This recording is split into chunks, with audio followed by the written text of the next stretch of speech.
이번에는 엘 샤다이부터 살펴보도록 하겠습니다. 전 시간에 보았던 엘과 샤다이라는 말이 붙어 있는 것을 볼 수 있습니다. 샤다이라는 말을 살펴본다면 샤다이는 이 근원이 불명확해서 다양한 의견들이 있습니다. 힘을 뜻하는 능력, 파괴하다의 의미를 지닌 것에서 파생됐다고 하면 하늘과 땅의 모든 권세를 소유하신 분, 또는 붙다라는 의미에서 파생됐다면 하나님은 모든 것을 풍성하게 나누어 주는 분으로 말할 수 있습니다. 그런데 지금 엘 샤다이라고 해서 두 단어가 함께 있습니다. 이렇게 나타나는 것은 주로 창세기입니다.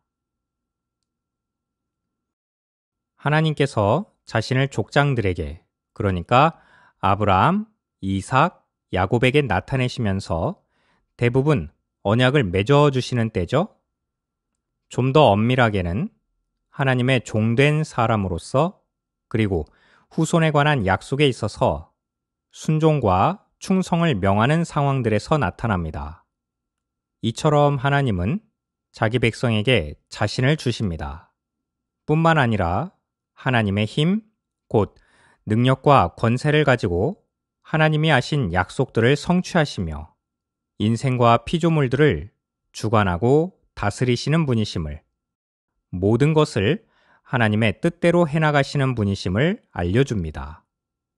그래서 개역 한글 성경은 전능하신 하나님으로 번역을 했습니다. 다음에 볼 이름은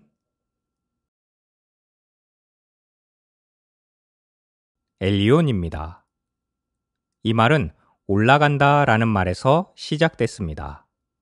그래서 이것이 명사용으로 바뀌어서 올라가 있는 존재, 최상, 최고, 가장 높으신 분, 하나님을 높고 존귀하신 분으로 명시합니다. 창세기 14장 18절에서 22절을 보면 아브라함이 살레망 멜기세덱과 이야기하는데요. 여기에서 하나님을 지극히 높으신 분으로 말씀하고 있습니다. 지극히 높으신 하나님. 그래서 이 말을 시편에서는 지존자로 번역을 많이 하고 있기도 합니다. 시편 7편 17절에서는 창세기와 마찬가지로 지극히 높으신 여호와라고 번역을 했는데 77편부터 나오는 내용은 보시는 대로 지존자로 번역한 것을 보실 수 있습니다.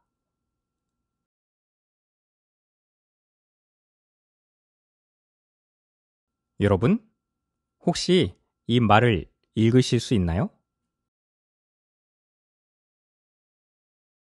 네, 맞아요. 이거 못 읽는 게 정답입니다.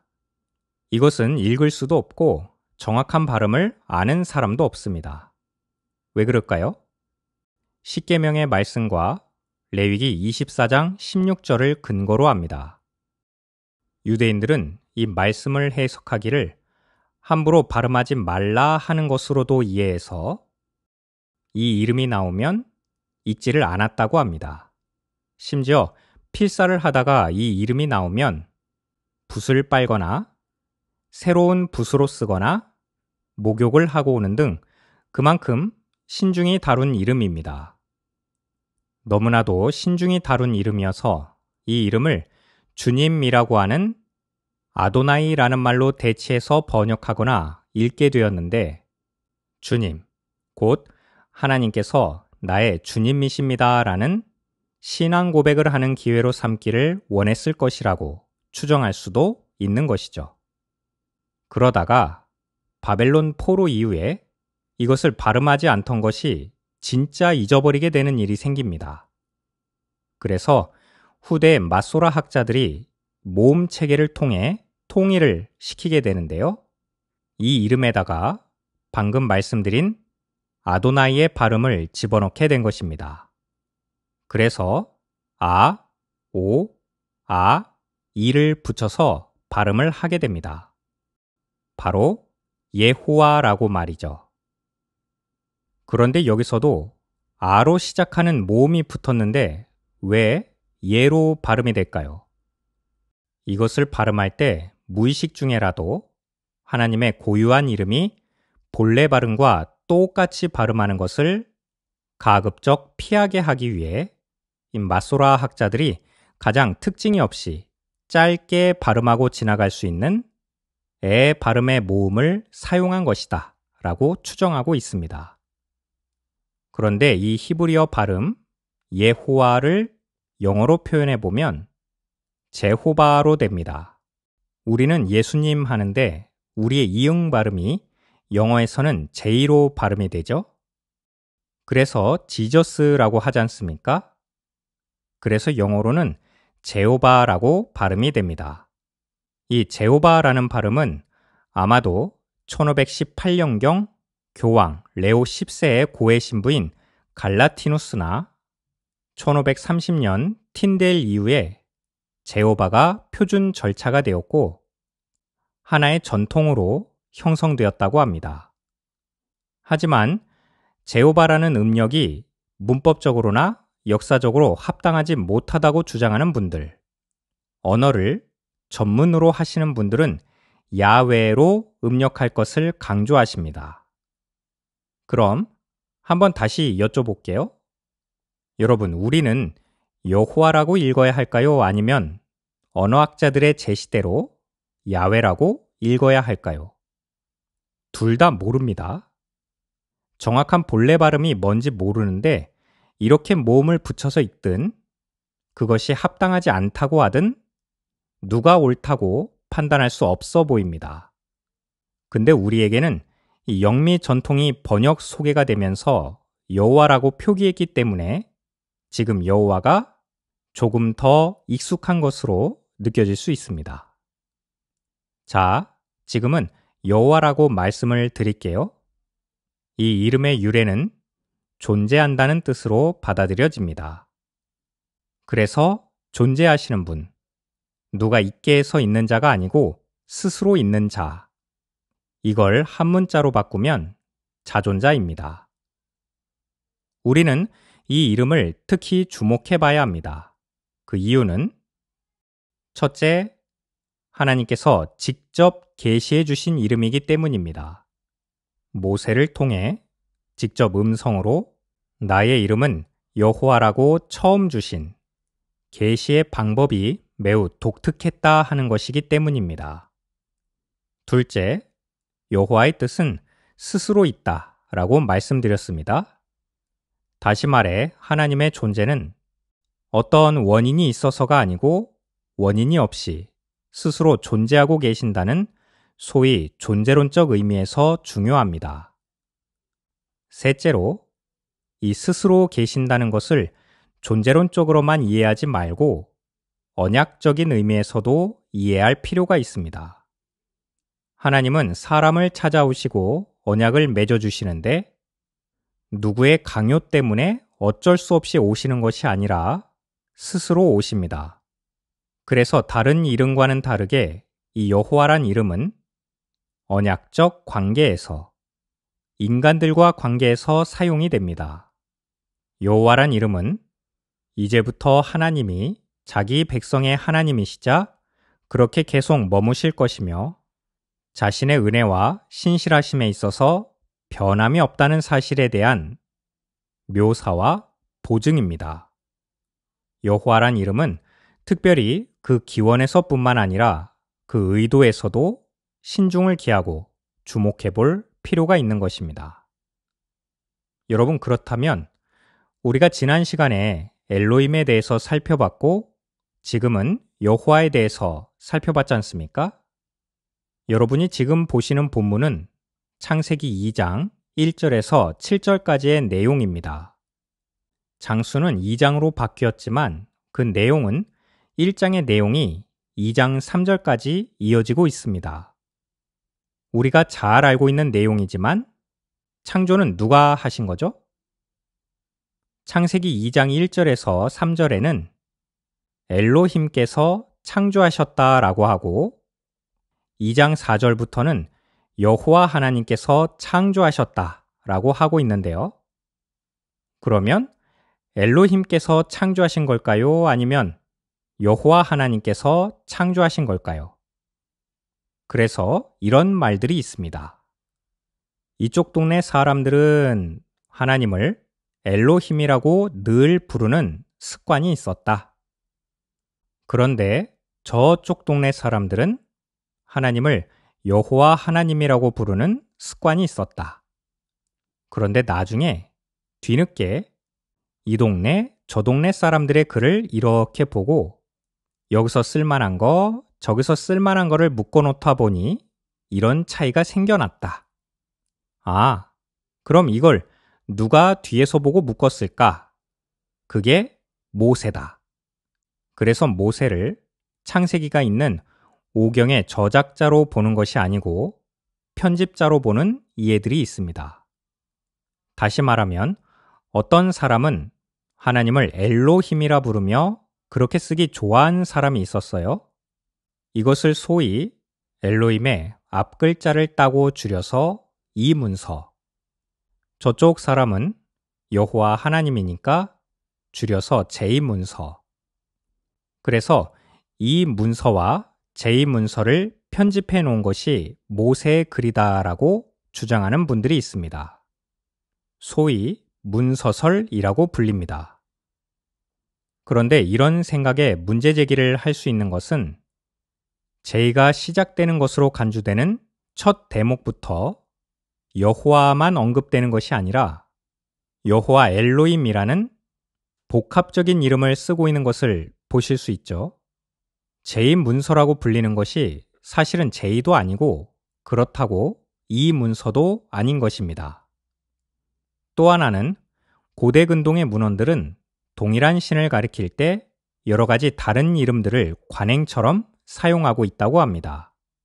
그리고 고대 근동 학자들 중에 그 어느 누구도 이 문헌들을 하나님의 이름이 가지는 차이에 따라 각기 다른 문서로 구분하려 하지 않습니다. 근데 왜 오경만 하나님의 이름이 문서 구분의 기준이 될 수 있을까요? 동일한 대상을 다른 이름으로 부르는 것은 일종의 수사법이라고 할 수 있죠? 영어 신문들도 미국 대통령에 대한 기사를 쓰면서 대통령 개인의 이름, 대통령이라는 직책, 백악관 등등의 용어를 계속 바꿔가면서 사용하는데요. 이런 기사를 접하게 될 때 우리가 다른 문서들을 조합해서 글을 편집했구나 라는 생각은 하지 않죠. 글을 쓸 때의 수사적인 기교니까요. 게다가 만약에 이 문서설이 사실이라면 예수님은 거짓말쟁이가 되십니다. 누가복음 24장 27절에서 예수님이 모세와 및 모든 선지자의 글이다. 모세의 저작이라 하셨는데 이것을 편집자로 돌린다면 예수님이 거짓말쟁이가 되시죠. 창세기 1장에서 2장 3절까지는 천지창조가 주제입니다. 그러니까 천지를 창조하신 하나님을 설명하기 위해서는 어떤 이름이 적당할까요? 엘로힘, 크고 권능하신 권세로 창조하시고 피조물로 마땅히 경배받으실 만한 분. 특별히 이집트에서 오랜 기간 지내오며 이집트가 믿는 여러 우상들이 신이 아니라 하나님이 창조주 되시기에 피조물들로부터 마땅히 경배받으실 만한 오직 한 분을 제시하기 위해 엘로힘. 2장은 역시 창조 이야기가 반복이 되죠. 그런데 1장과 2장은 몇 가지 차이가 보입니다. 2장에서의 창조는 그 중심 주제가 인간의 창조입니다. 그래서 2장 마지막 부분쯤에 창조받은 사람들의 상태가 나오면서 3장에는 그 인간들의 타락이 나오게 됩니다. 그래서 2장 창조는 인간과 관련해서 설명하려니 여호와 하나님이 나오게 됩니다. 의도와 목적에 따라 말을 가려가면서 적당한 때에 적당한 단어를 쓰는 것이죠. 그래서 이렇게 하나님의 이름이 다르게 표현된 것입니다. 그럼 그 다음으로 넘어가 보겠습니다. 앞에서 말씀드렸던 것처럼 우리가 지금 여호와라고 부르는 단어는 함부로 부르거나 쓸 수 없었습니다. 그러니까 이스라엘 사람들은 여호와라는 단어가 나오면 발음을 하지 않았다고 말씀을 드렸죠. 그러나 굳이 어쩔 수 없이 발음을 해야만 할 경우도 있을 텐데요. 그럴 땐 어떻게 했을까요? 표현을 바꿔서 다르게 표현했습니다. 바로 아도나이로 말이죠. 이 말의 어원은 재판한다, 통치한다 라는 의미를 가집니다. 그러니까 아도나이라고 하면 통치자라는 말이 되겠습니다. 이 말을 즐겨 번역하는 말로 바꿔서 표현하면 주, 영어식으로 표현하면 로드, 영어에 로드가 나오면 우리말의 주라고 번역이 되지만 많은 경우 히브리어 여호와여 하는 말을 바꿔서 표현한 것으로 이해해도 좋을 것입니다. 그래서 여호와라는 말은 때때로 아도나이, 주께서 가라사대라는 식으로 바뀌어서 읽어진 경우도 많습니다. 그럼 주, 무슨 뜻일까요? 서너 가지의 의미가 있습니다. 첫째로 여호와의 대치 언어, 여호와를 함부로 발음할 수 없으니 바꿔서 표현을 했습니다. 둘째로 소유권자를 지칭합니다. 하인이 자기의 소유권을 가지고 있는 주인을 향해 주라고 부르는 경우가 있습니다. 셋째로 한 개인 혹은 소수가 아니라 온 우주의 소유권자, 즉 창조주의 의미로 주라고 쓰여지는 경우가 있고, 넷째로 특별한 의미 없이 상대방을 그냥 높여 부르는 존칭어로 사용되는 경우들도 있습니다. 제바우트라는 말은 큰 무리, 군대, 전쟁 등을 말합니다. 그래서 우리는 만군으로 표현하고 있기에 이것을 만군의 여호와라고 하고 있습니다. 그런데 우리는 만군이라는 말을 들으면 바로 전쟁의 하나님이 떠오르실 거예요. 그런데 이 만군은 자주 천사들과 연관이 됩니다. 천사들은 반복해서 하나님의 보좌를 둘러싼 군대로 언급이 되고 있는데요. 그래서 천사들이라는 큰 무리의 호의를 받고 계시는, 천사들의 수종을 받고 계시는 위엄과 영광이 가득한 하나님을 표현할 때 주로 쓰여지는 이름입니다. 구약에서 나타난 하나님의 이름을 살펴보았습니다. 하나님은 어떤 분이신가요? 위대하시며 능력이 많으신 하나님께서는 하늘에 계신 존귀하신 분으로서 영광 가운데 천사들의 호의와 수종을 받고 계시지만 하늘에 계실 것만을 원치 아니하시고 스스로 인간에게 찾아오시어 언약을 맺어주시며 그 맺어주신 언약을 반드시 성취하시는 분이십니다. 하나님께서는 하늘과 땅의 모든 권세를 소유하고 계실 뿐만 아니라 모든 것을 풍성하게 나누어 주시는 분이십니다. 모든 피조물을 창조하신 성삼위 하나님은 경외의 대상이 되시며 오직 우리의 주인이 되시는 분이십니다. 하나의 예시이지만 이렇게 이해할 수 있겠습니다. 그렇다면 이제 구약 성경을 살펴봤으니 신약 성경도 살펴봐야 할 텐데요. 신약 성경은 헬라어로 기록이 되어 있죠. 헬라어에서 찾아볼 하나님의 이름은 먼저 데우스입니다. 히브리어에서 살펴봤던 엘로임, 엘리온에 해당하는 말입니다. 신약 성경에서는 주로 나의, 너의, 우리의, 너희의라는 소유격과 함께 발견이 됩니다.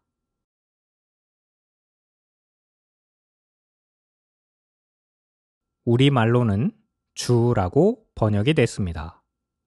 높일 때는 주님이죠. 이 말의 어원은 권세, 능력이라는 의미를 가지고 있습니다. 그래서 권세를 가진 분, 힘이 있는 분, 그런 뜻이 되겠습니다.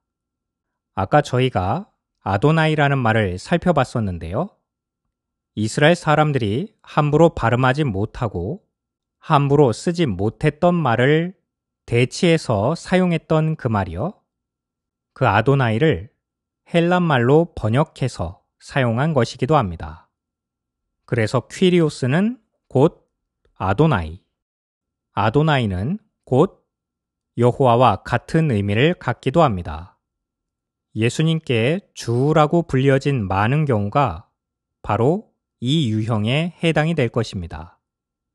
그런데 이 퀴리오스는 여호와라는 의미에서만 사용된 것은 아닙니다. 일반적으로 사람들에게도 널리 사용됐습니다. 사람들에게 사용된 경우는 대개 두 가지입니다.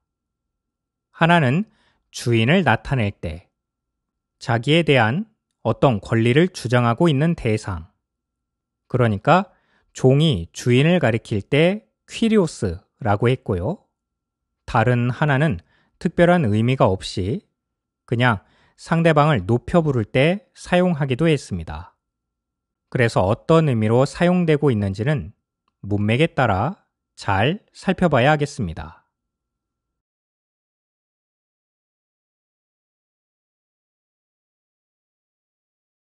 마지막으로 살펴볼 파테르, 아버지라는 말입니다.